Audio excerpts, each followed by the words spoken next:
Hola, ¿qué tal? ¿Cómo están? Bienvenidos a Stream y Café, Hablemos de Libros, esta sección del proyecto Señor Science, en el cual, una vez terminada la lectura de uno de los libros que estoy leyendo, abro este espacio en el cual comento qué me pareció el libro, comento qué temas de el libro, opiniones al respecto y bueno.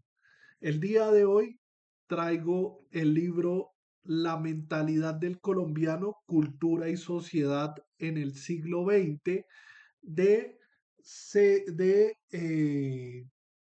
Carlos Uribe Celis. De Carlos Uribe Celis estoy leyendo dos libros. El primero de ellos es La mentalidad del colombiano y el segundo, que acabo de doblarle las hojas, es este libro que a continuar, voy a empezar su lectura a partir de ahora y que tiene que ver con los años 20 en Colombia, siglo XX. Bueno, este libro me tomé la libertad de preguntarle a Gemini, ¿sí? La mentalidad del colombiano. Y resulta que el libro, según Gemini, habla de que se divide en tres partes. Esas tres partes tienen que ver con cultura y vida cotidiana.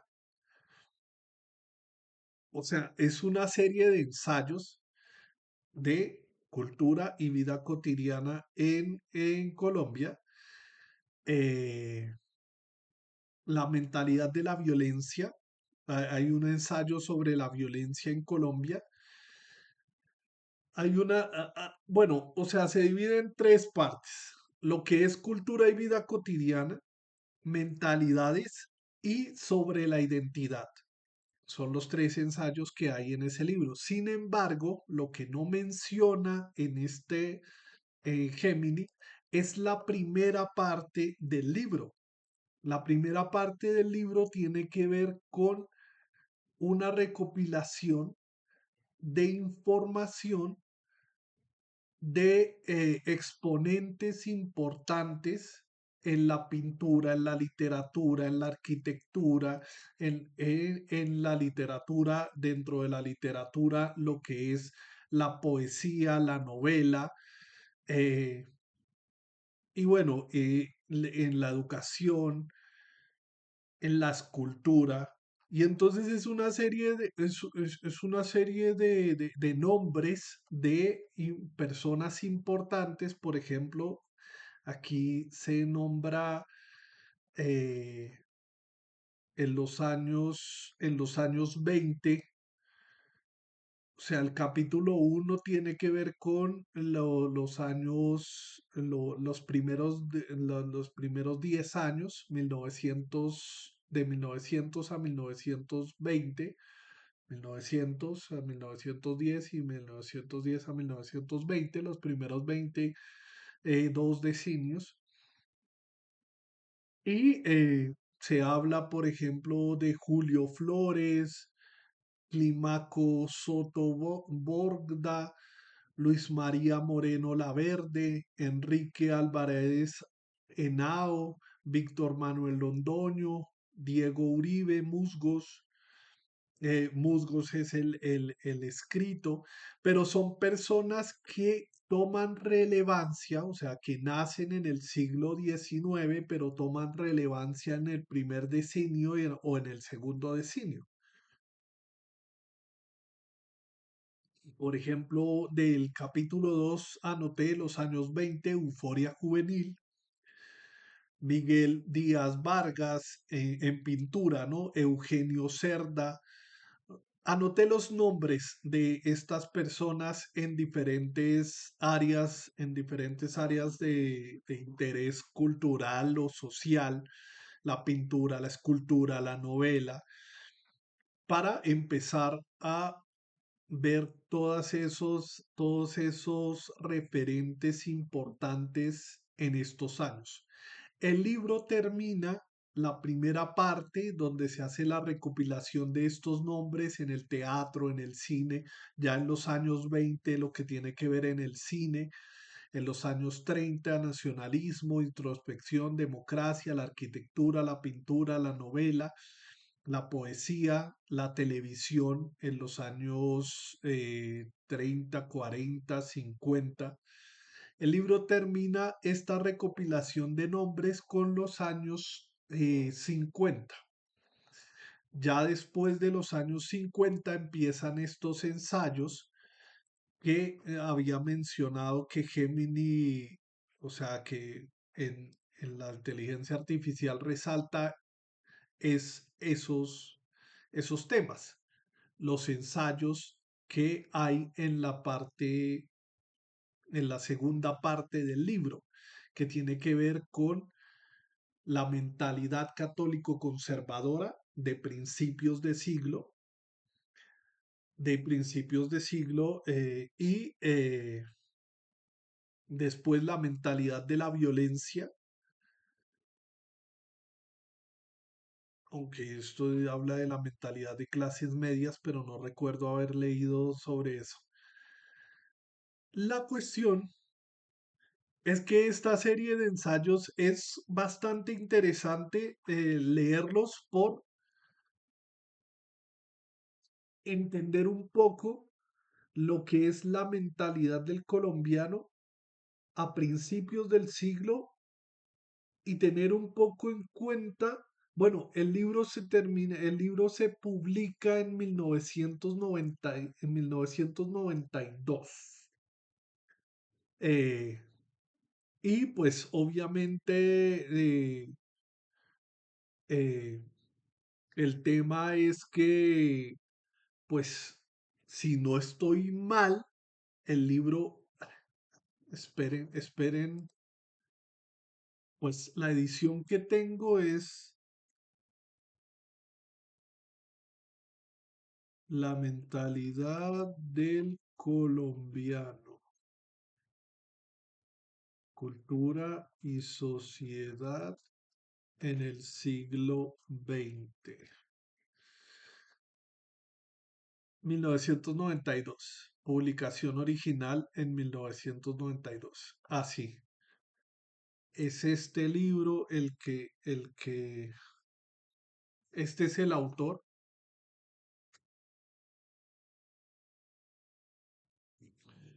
Él es Carlos Uribe Celis. Se me doblaron las hojas de este libro. Este es el libro que es de 1985, la primera edición de los años 20 en Colombia. Pero bueno, hablando de este libro,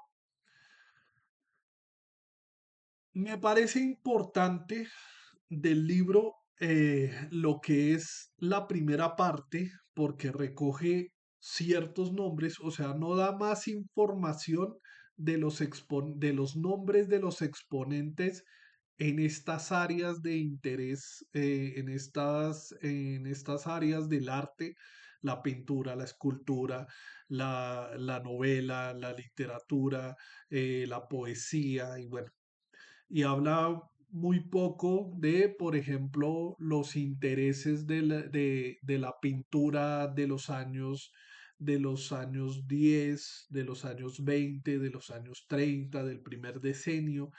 Eh, Habla, pues, simplemente, por ejemplo, que al principio se era costumbrista, eh, del costumbrismo se pasa al,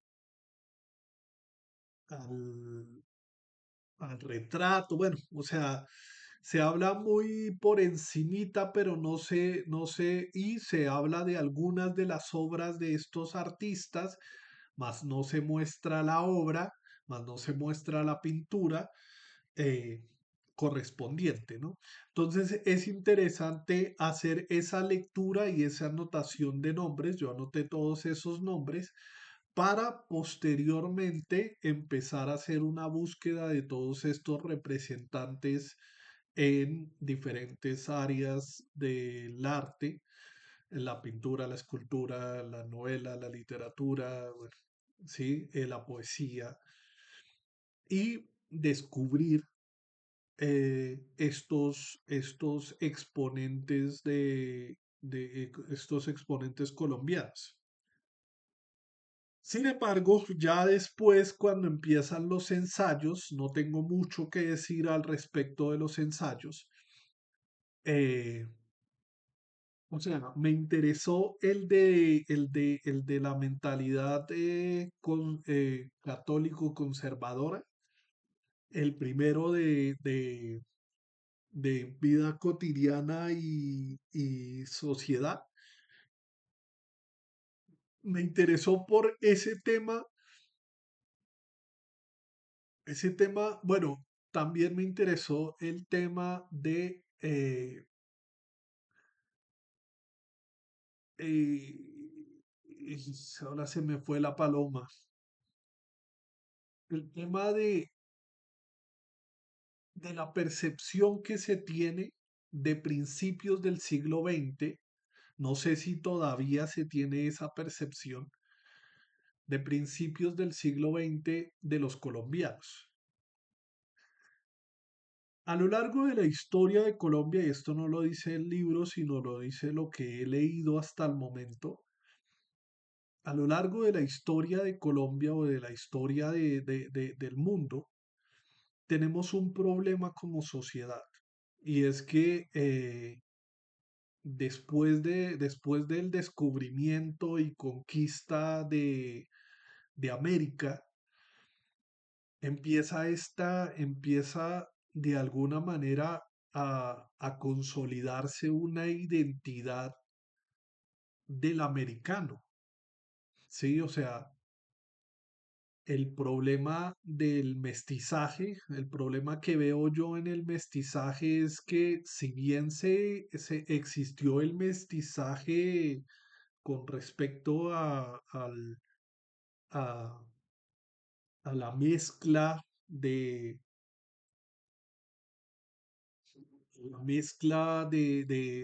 diferentes razas, lo que se consideraba razas en ese entonces, de los indígenas, a la mezcla de los indígenas, de los negros, de los europeos, eh, del, de lo nativo y de lo extranjero, sí existió esa mezcla con respecto a lo sexual, sí existió violación de mujeres indígenas, violación de mujeres negras y uno que otro caso de personas que dieron su consentimiento de alguna manera con respecto a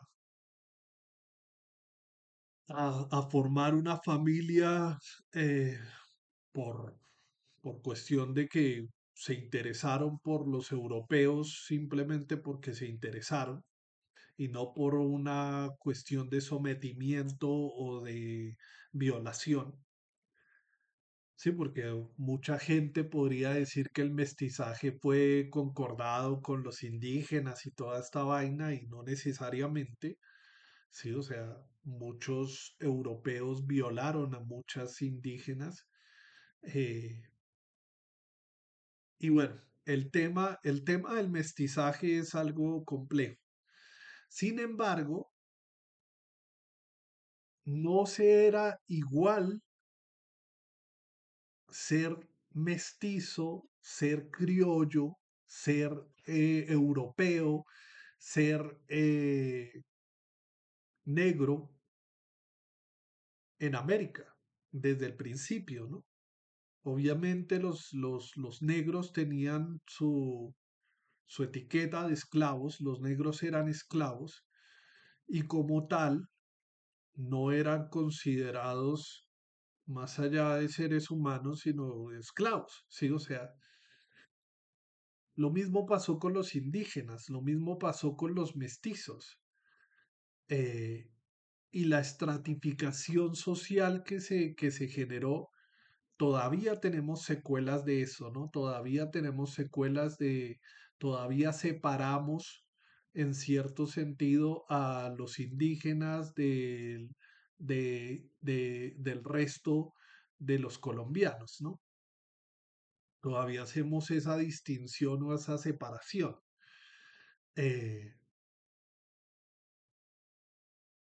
el tema es que quedó muy instaurado en el ADN que en el ADN, digo yo, una expresión ahí quedó plasmado ese rechazo a lo que tiene que ver con lo indígena porque venía propiamente de lo europeo, ¿sí? Venía propiamente de lo europeo y de lo criollo, de los criollitos, venía ese rechazo a lo que era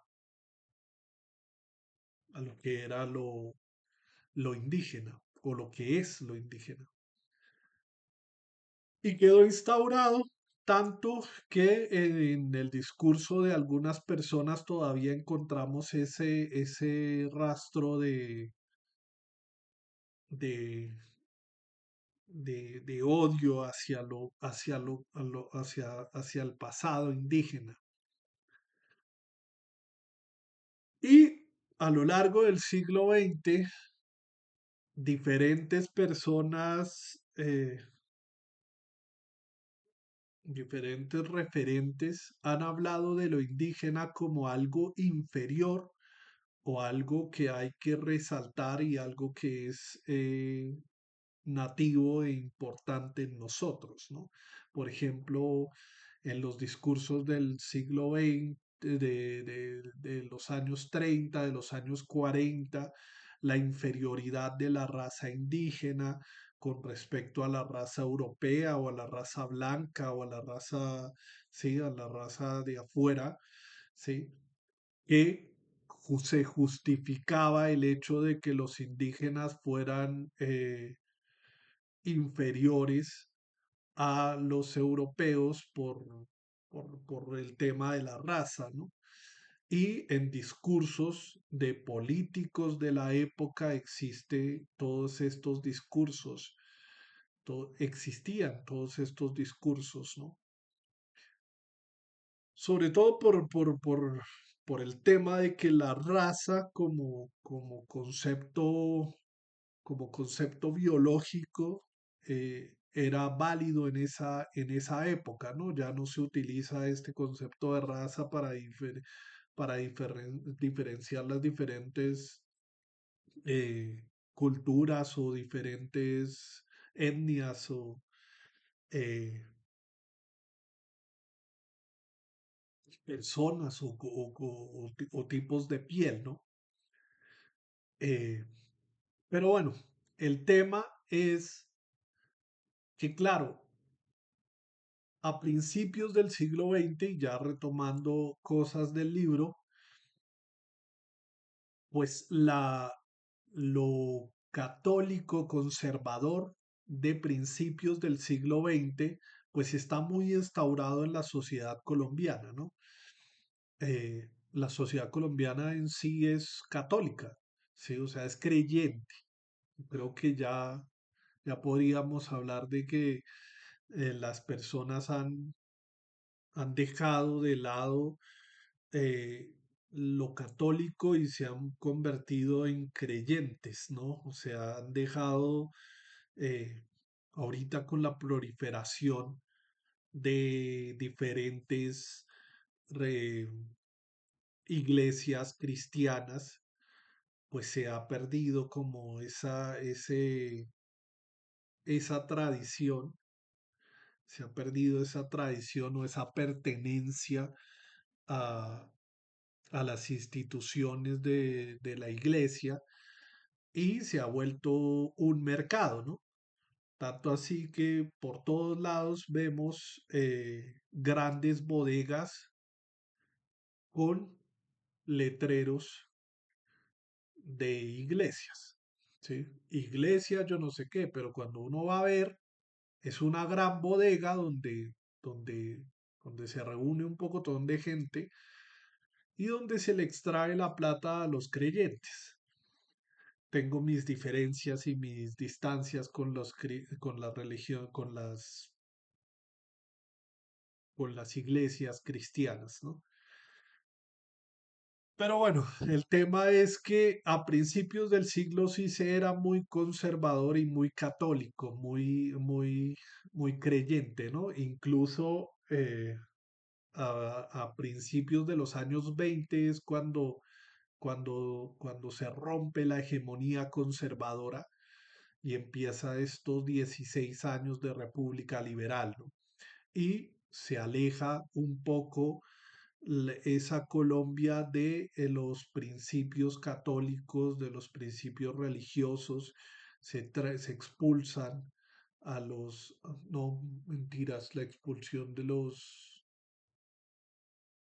religiosos es en los 60, bueno, no recuerdo, pero bueno, eh, se aleja la educación de la religión cristiana, de la religión católica, perdón, se aleja a la iglesia de la educación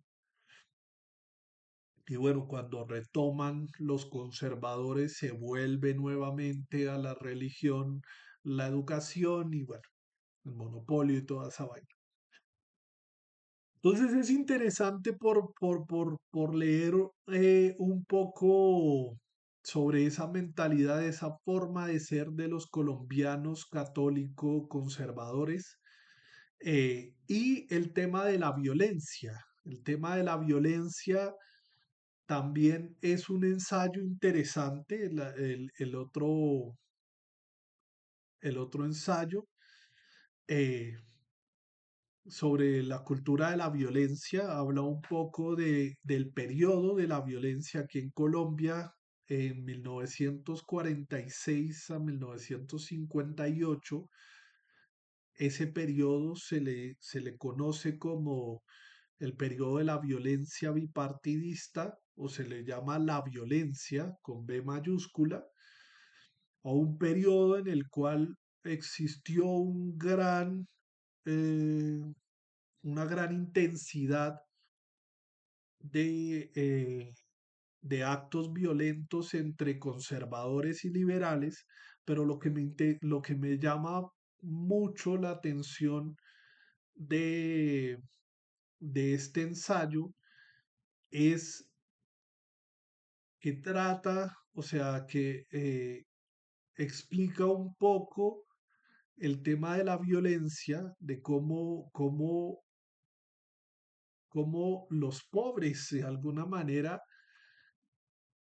se matan entre ellos mientras que las élites conservadoras y las élites liberales conviven y discuten, mas no se agreden físicamente, ¿no?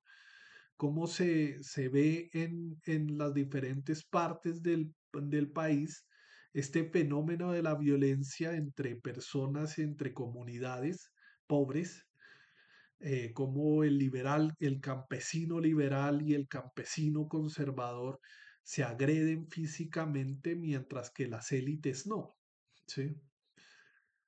Ese tema de hacer que los pobres de alguna manera se maten entre ellos, mientras que los ricos de afiliación conservadora o afiliación liberal eh, simplemente se agreden en el discurso. Es muy interesante el artículo y habla de la transformación de la violencia, del periodo de la violencia de 1946 al 58 y el fenómeno de la violencia de los años 70, 80 y 90, ¿sí? Donde ya aparece los jóvenes, los adolescentes, sicarios, la violencia, el narcotráfico, eh, y que es otro tipo de violencia distinta a, a lo político y más bien con respecto al negocio del narcotráfico. Es muy interesante el artículo, ¿no? O sea, hace esa distinción entre la violencia de los años 40 y la de los años 80. Es muy interesante. Y finalmente el libro termina con un ensayo que la verdad o sea, me abrió un poco el apetito de un tema supremamente importante y que empiezo, pienso empezar a explorar, y es el tema de la identidad, ¿sí? No me gustó tanto, pero sí me abrió el apetito con respecto a este concepto de identidad, ¿sí? O sea, y bueno, saliéndome nuevamente del libro y hablando un poco del proyecto Mural de Memorias, eh, este proyecto que tengo en el Museo de la Memoria, o sea, en relación a lo que quiero que se realice con el Museo de la Memoria, eh, el tema de buscar la identidad del colombiano, ¿sí? O sea, eh, claro, yo estudié psicología y de alguna manera tenía un poco de bagaje, un poco no, o sea, una pequeña noción de la identidad vista desde lo psicológico. Sin embargo, ayer explorando el tema, carajo, ayer explorando el tema,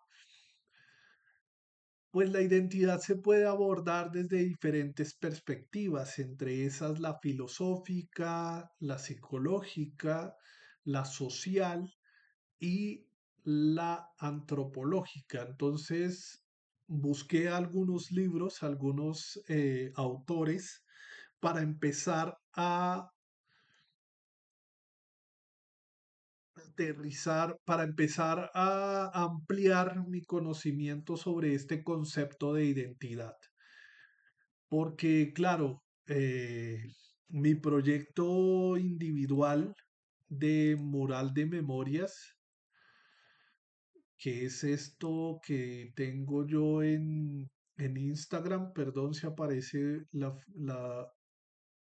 imagen de un niño, es que, es que a veces compañeros de colegio muestran a sus hijos y como yo no me pongo a revisar antes de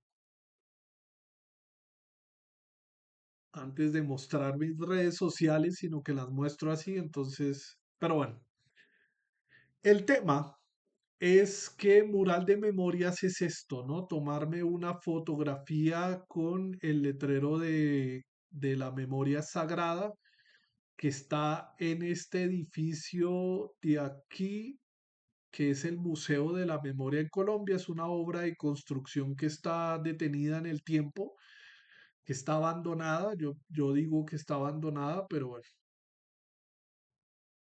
El tema es que todo esto me ha llevado a pensar sobre la identidad del colombiano, sobre la identidad nacional, sobre la importancia de la memoria, la identidad, el concepto de identidad, identificarse, identidad entendida, mm, no con la definición de identidad, sino verlo como esa identificación, esa cercanía que tenemos con lo nacional, con lo cultural, con lo propiamente colombiano. Quisiera hacer un ejercicio alrededor de eso, ¿no?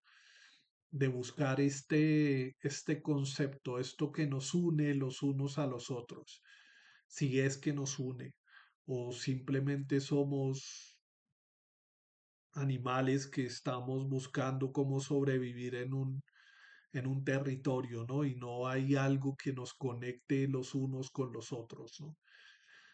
Eh,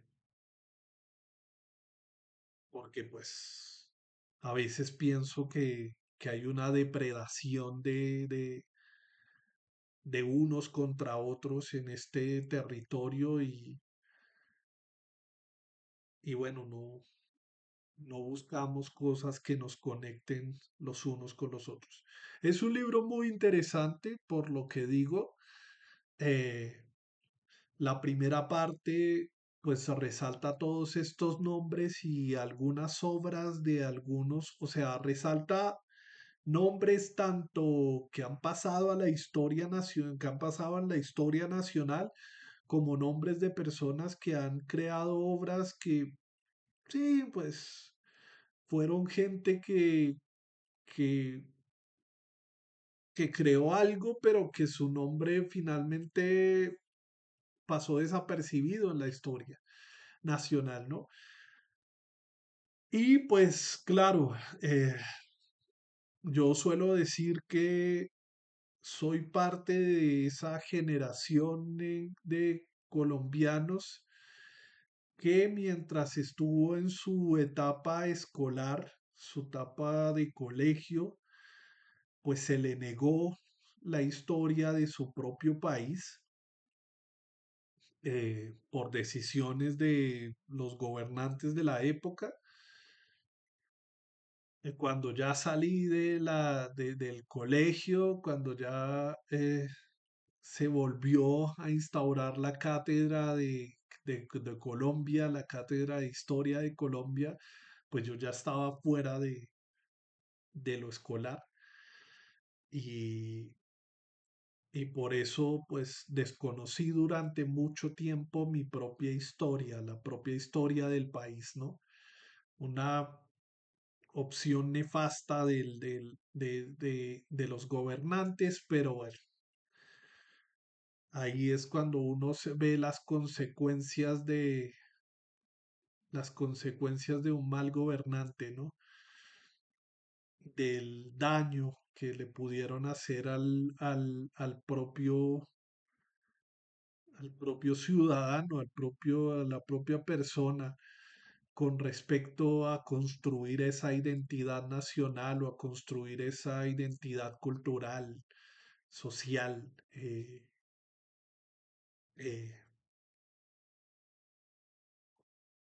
y bueno, entonces es un libro muy interesante, se los recomiendo. Yo lo leí gracias a que este libro está en la biblioteca Luis Ángel Arango.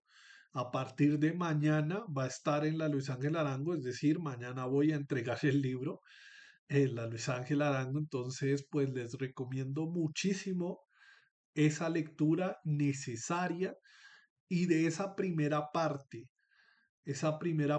que hay que leer rápidamente, es decir, leerla y transcribir todos esos nombres de todas esas personas eh, que de alguna manera se destacaron en diferentes áreas, en diferentes artes, en la poesía, en la escultura, en la música, en, en todas esas, en las artes, destacar todas esas personas y hacer el intento de acercarnos a esas obras y conocer la Colombia a partir de la Colombia de esas épocas, a partir de estos referentes en las artes. Entonces me parece un libro muy importante, muy necesario y bueno, creo que esa es mi opinión al respecto de este libro. Como bien lo saben, yo no edito el contenido, yo simplemente así como me nació, sin un guión específico, doy mi opinión del libro, hablo de, hablo en esta sección de Streaming Café de libros. Y bueno, pues a partir de hoy, aunque ya lo inicié, pero voy a volverlo a empezar. A partir de hoy empiezo la lectura de los años 20 en Colombia, siglo XX, Carlos Uribe Celis, tercera edición. La tercera edición que está revisada y ampliada es de el 2020. Entonces, vamos a, pero la obra se publicó inicialmente en 1985. Pero bueno, está revisada y ampliada. Muchísimas gracias por ver este Stream y Café. Si en algún momento de sus vidas se encontraron con él, por mi parte no es nada más. Nos vemos pronto.